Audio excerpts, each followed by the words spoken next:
easy language is really important for inclusion. It's important for people to be able to participate in society, and to be able to participate is a human right.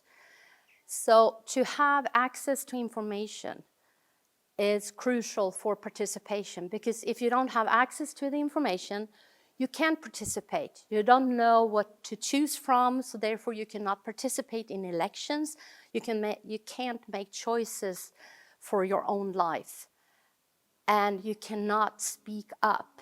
And we all have the right to be part of society. So therefore, easy language is so important for everyone to create a good society where all is included.